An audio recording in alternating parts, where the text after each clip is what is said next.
Wa qala alaihi salatu wassalam, Rasulullah SAW bersabda, man sami'an nida'a farighan sahihan falam yujid fala salata lahu.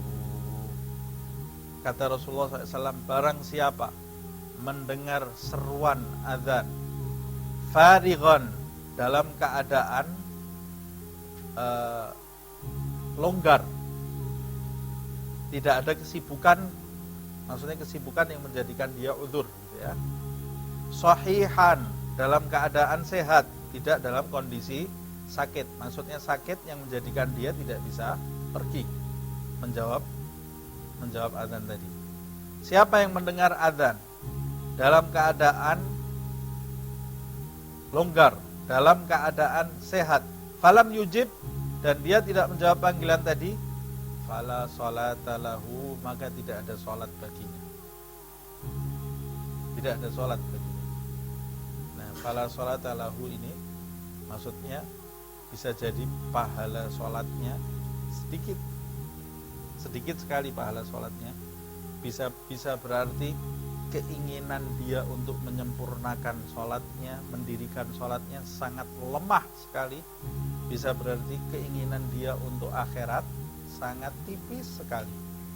Bisa berarti keyakinan dia terhadap Allah, terhadap Rasulullah SAW sangat lemah sekali. Waqad hamma alaihi salatu wassalam, bahkan Nabi Muhammad SAW memiliki keinginan, memiliki rencana bi ihraqi buyuti aqwamin alaihim binnar kanu yatakhallafuna anis salati fil jamaah. Bahkan Nabi Muhammad SAW dalam riwayat disebutkan memiliki rencana akan membakar rumah sekelompok kaum dengan api, sekelompok kaum yang di masa itu meninggalkan sholat secara berjamaah,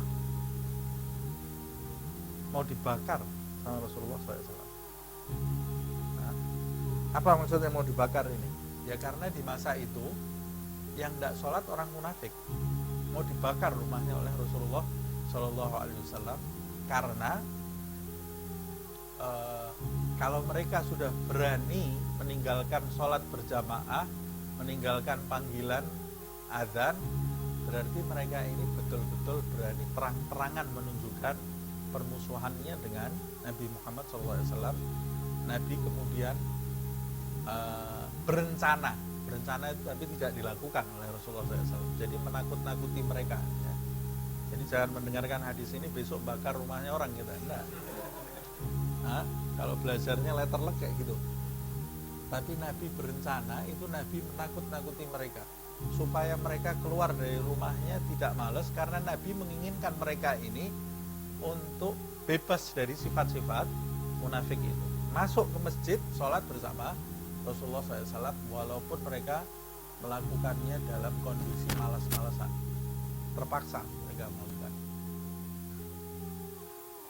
Kadzalika warada fil hadis, begitu pula diriwayatkan di dalam sebuah hadis, wa huwal ghayatu fit tasydid wat tahdid, begitulah diriwayatkan di dalam sebuah hadis bahwa Nabi akan membakar rumah orang-orang yang meninggalkan sholat berjamaah bersamanya di masa itu.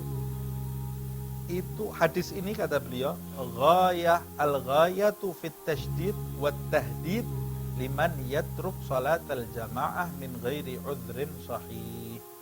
Hadis ini menunjukkan puncak ancaman yang keras dari Rasulullah SAW bagi mereka yang meninggalkan sholat berjamaah tanpa alasan yang benar, tanpa alasan yang benar dan bisa diterima oleh syariat. Bayangkan, seperti ini loh sholat berjamaah ini. Mungkin di antara kita, ini kok ekstrim banget. Ini bukan ekstrim.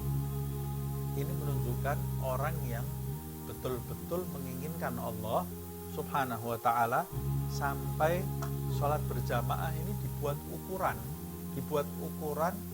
kesungguhan kamu dalam mendekat kepada Allah Subhanahu wa ta'ala. Bagaimana orang yang ingin mencapai sesuatu diberi jalan yang mudah dan gampang dia tinggalkan, berarti dia tidak punya keinginan. Kalau kamu ingin mencapai, kalau ditanya kamu ingin surga Allah Subhanahu wa ta'ala, ya saya ingin surga Allah Subhanahu wa ta'ala, saya kasih jalan yang gampang. Lakukan sholat berjamaah. Setiap sholat fardu itu secara berjamaah 27 derajat. Oh enggak, saya milih 1 derajat aja, berarti kamu tidak bersungguh-sungguh.